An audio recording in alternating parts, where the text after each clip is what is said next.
High আসসালামু আলাইকুম সবাইকে ওয়েলকাম করছি নতুন একটা ব্র্যান্ড নিউ কিউএনএ ভিডিওতে। আমাদের এই চ্যানেলে এভরি ফ্রাইডেতে জুম্মার পরপরই কিউএনএ ভিডিও আপলোড করে থাকি, বাট লাস্ট 4-5 সপ্তাহ ধরে রেগুলার কিউএনএ ভিডিও আর আপলোড হচ্ছে না। এবং এইটার জন্য আমার প্রত্যেকটা ভিডিওতেই আপনাদের কমেন্ট পাচ্ছিলাম যে ভাই আপনার কিউএনএ ভিডিও মিস করতেছি, আপনাদের অনেকগুলো কোয়েশনস জমে গেছে যেগুলোর আনসার আপনারা কোনোভাবে পাচ্ছিলেন না। আমার ফেসবুক গ্রুপে অনেকগুলো পোস্ট জমে গেছে যেগুলোতে আমি রেগুলারই আনসার দেওয়ার ট্রাই করি। তো যেহেতু কিউএনএ ভিডিও করতে পারতেছিলাম না, ফাইনালি আজকে আবারও কিউএনএ ভিডিওটা করতে যাচ্ছি। আর এখন থেকে আমরা চেষ্টা করবো যে প্রতি শুক্রবারই যেন জুম্মার পরপরই আমাদের কিউএনএ ভিডিওটা আপলোড করে দিতে পারি। রিসেন্টলি প্রচুর পরিমাণের ব্যস্ততা বেড়ে গেছে, ফোনের রিভিউ দেখেন যে বেড়ে গেছে, তো এইসব কাজের কারণে দেখা যায় যে কিউএনএ ভিডিওটা ঠিকঠাক দেওয়া হচ্ছিল না। বাট এখন থেকে আশা করি যে কিউএনএ ভিডিও প্রতি সপ্তাহে দিতে পারবো। তারপরেও যদি আপনাদের স্পেশাল কোনো সাজেশন দরকার হয়ে থাকে, যেটা ইমার্জেন্সি দরকার, সেগুলো চাইলে আমাদের ফেসবুক গ্রুপে পোস্ট করতে পারেন। সেই জায়গায় পোস্ট করার 2-4 ঘন্টার মধ্যেই হয়তো আমি নিজে থেকে আপনাদেরকে আনসার দিব।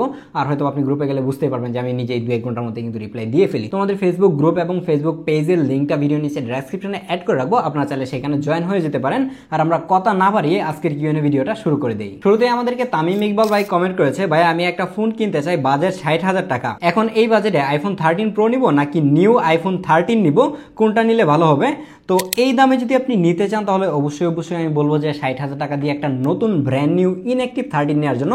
কারণ এই সময় এসে বাংলাদেশ মার্কেটে বসুন্ধরা বলেন, যমুনা বলেন কিংবা অনলাইন প্ল্যাটফর্মগুলো বলেন, সেগুলোতে যেই ইউজড আইফোনগুলো সেল হচ্ছে এর মধ্যে 50% আইফোনই দেখা যায় যে রিফাবরিজড, চায়না থেকে দুবাই থেকে এনে ওগুলো সেল করতে হয়, যেগুলো হচ্ছে যে পার্টস চেঞ্জ থাকে, ব্যাটারি চেঞ্জ থাকে, ডিসপ্লে চেঞ্জ থাকে। তো সেই জায়গায় আপনি ফ্রেশ কন্ডিশনের ভালো কন্ডিশনের আইফোন পাওয়াটা কিন্তু অনেক টাফ হয়ে যায়। বেশিরভাগ সময় দেখা যায় যে মানুষজন ধোঁকা খায়, হচ্ছে যে ব্যাটারি বুস্ট করে থাকে। তো সেই জায়গায় যদি আপনি একটা ব্র্যান্ড নিউ আইফোন কিনেন, সেটার এক্সপিরিয়েন্সটা অন্য লেভেলের হবে।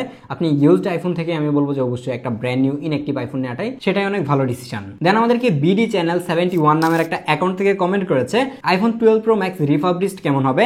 রিসেন্টলি আমি অনেকগুলো ফেসবুক পেজে দেখতেছিলাম যে যমুনা ফিউচার পার্ক কিংবা বসুন্ধরা অনেকগুলো দোকানে হচ্ছে যে আইফোন 12 প্রো ম্যাক্সের রিফাবরিজড যে অফিসিয়াল রিফাবরিজডগুলো রয়েছে সেগুলো হোয়াইট বক্সে এনে সেল করতেছে।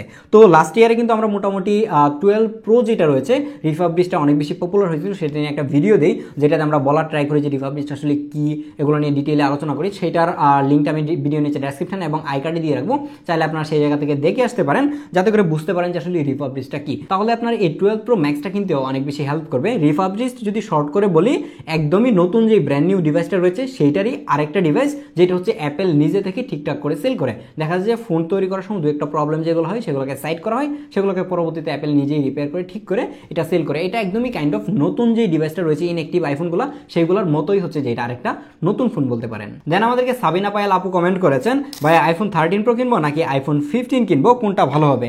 আপনি এই সময় এসে যদি 13 প্রো কিনেন তাহলে এটার মানে ডিসপ্লে চেঞ্জ থাকার চান্স রয়েছে, ক্যামেরা চেঞ্জ হয়ে থাকে। আমি নিজেই একটা ক্যামেরা চেঞ্জ, ডিসপ্লে চেঞ্জ নিয়ে ভিডিও করি, তো আপনারা সবাই দেখেছেন। এই সময় এসে আমার মনে হয় যে ফ্রেশ কন্ডিশনের ভালো কন্ডিশনের 15 নেওয়াটাই বেশি বেটার হয়। আপনি পারফরমেন্স ভালো পাবেন, ক্যামেরা আউটপুট কিন্তু 13 থেকে মোটামুটি ভালোই বলতে পারেন, কারণ সেটাতে 48 মেগাপিক্সেলের ক্যামেরা ইউজ করা হয়েছে, তার পাশাপাশি এতে টাইপ সি পোর্ট থাকছে। তো সবকিছু যদি ওভারঅল চিন্তা করা যায়, আমার কাছে মনে হয় যে এখন পর্যন্ত এই বাজেটের মধ্যে আইফোন 15 নেওয়াটাই ভালো ডিসিশন। তারপর আমাদেরকে ম্যাক্স নামের একটা আইডি থেকে কমেন্ট করা হয়েছে, 25K এর ভিতরে বেস্ট ক্যামেরা ফোন কোনটা? এই বাজারে যদি best camera phone new, by the way উনি নিউ মেনশন করে দিয়েছে। তো রিসেন্টলি আমাদের দেশে অফিসিয়ালি যেটা রিলিজ হয়েছে ইনফিনিক্সের হট 60 প্রো প্লাস যে ডিভাইসটা রয়েছে সেটা কিন্তু মানে 25,000 টাকা বাজেটের নিচে বেশ ভালো কিছুই অফার করতেছে। ওটার ক্যামেরাও কিন্তু অনেক ভালো, তো আপনি চাইলে সেটা ট্রাই করতে পারেন। আর যদি ইউজড কিনতে চান তাহলে এই বাজারে আপনি পিক্সেল 7টা একটু ট্রাই করতে পারেন। যদিও কিনা আপনি ইউজড কিনবেন যে সেটা মেনশন করেন নাই, আমি বলে রাখলাম যদি অন্য কেউ কিনতে চান 25,000 টাকা বাজেটে পিক্সেল 7টা আপনি দেখতে পারেন। দেন আমাদেরকে নিজ জুন নামের একটা অ্যাকাউন্ট থেকে কমেন্ট করা হয়েছে, ভাইয়া আমার বাজেট 40 থেকে 42,000 টাকা, আমার এই বাজেটে আমার বেস্ট ক্যামেরা ফর ভিডিওগ্রাফি, এবং উনি স্টেবিলাইজেশনটাকে মেনশন করে রাখছে। দেন হচ্ছে যে ভালো network, no green line issue একটা ফোন লাগবে। এর জন্য কোন ফোন এই বাজেটে বেস্ট হবে? ইউজড অ্যান্ড ব্র্যান্ড নিউ দুইটাই সাজেস্ট করেন, যদিও কিনা ওনার লেখার মধ্যে একটু উল্টাপাল্টা করে ফেলছে।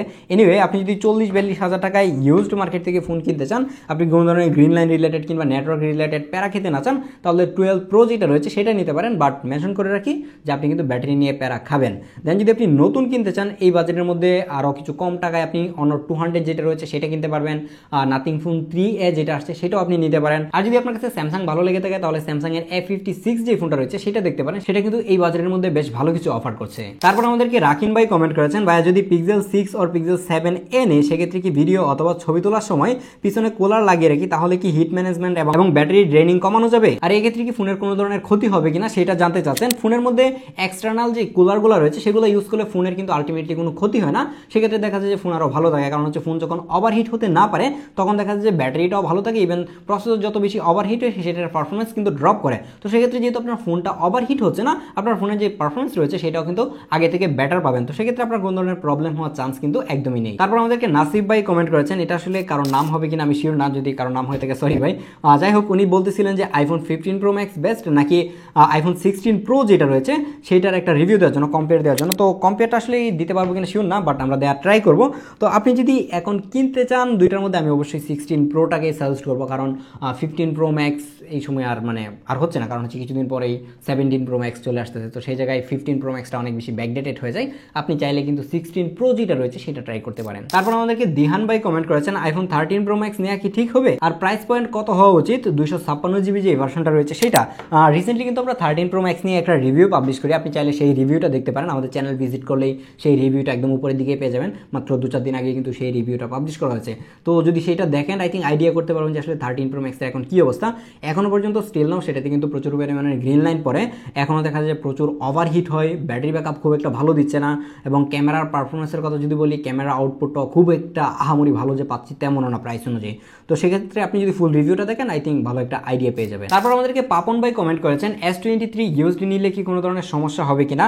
S23 যেটা সেটা একটা সুইট ফোন এবং কিউট ফোন, এবং এইটা আমার কাছে ভালোই লাগে, কিন্তু এই ভালো লাগাটা আসলে কতদিন থাকবে সেইটা আমি কিন্তু ক্লিয়ারলি বলতে পারতেছি না, যেহেতু S22 যেটা রয়েছে সেটাতে যেই লেভেলের গ্রিন লাইন দেখছি ভাই, দেখেন যে গ্রিন লাইনের কথা শুনে কিন্তু আমি ঘামিয়ে যাচ্ছি। এখন পর্যন্ত ভালো ব্যাপার হচ্ছে যে S23 মধ্যে ওইভাবে গ্রিন লাইন দেখা যাচ্ছে না, টুকটাক দেখা যাচ্ছে, হয়তো বা 2-4 মাস পরে দেখা যাবে এটার মধ্যে ভরপুর গ্রিন লাইন পড়ে যাবে। তো এখন পর্যন্ত হচ্ছে না, আপনি চাইলে নিতে পারেন, বাট সামনে যদি গ্রিন লাইন পড়া দেখি অবশ্যই আমরা কিন্তু ভিডিওতে মেনশন করবো, এবং ওইটার আরেকটা ভিডিও হয়তো বা নিয়ে আসবো। আমাদের আজকের কিউএনএ ভিডিও লাস্ট কোয়েশ্চেন করেছেন হচ্ছেন এমডি জারিফ ভাই, আমি জানি না নামটা শিওর ঠিকঠাক বললাম কিনা। যাই হোক, উনি বলছিলেন ভাইয়া 50,000-এ কোনটি নিব, হালকা গেমিং ক্যামেরা আর দীর্ঘদিন ইউজ করতে চাই। আপনি যদি 50,000 টাকায় এরকম চিন্তা করে থাকেন তাহলে বলবো যে আপনি একদমই ব্র্যান্ড নিউ ফোন যেটা সেটা নিতে পারেন। 50,000 টাকা বাজেটে ক্যামেরার জন্য অনেক ফোন রয়েছে, আপনি যদি কিছু টাকা অ্যাড করতে পারেন তাহলে কিন্তু এই দামে আমার কাছে মনে হচ্ছে অনর 400 প্রো যে ডিভাইসটা রয়েছে সেটা আপনাকে সাজেস্ট করতে পারি আনঅফিসিয়ালি।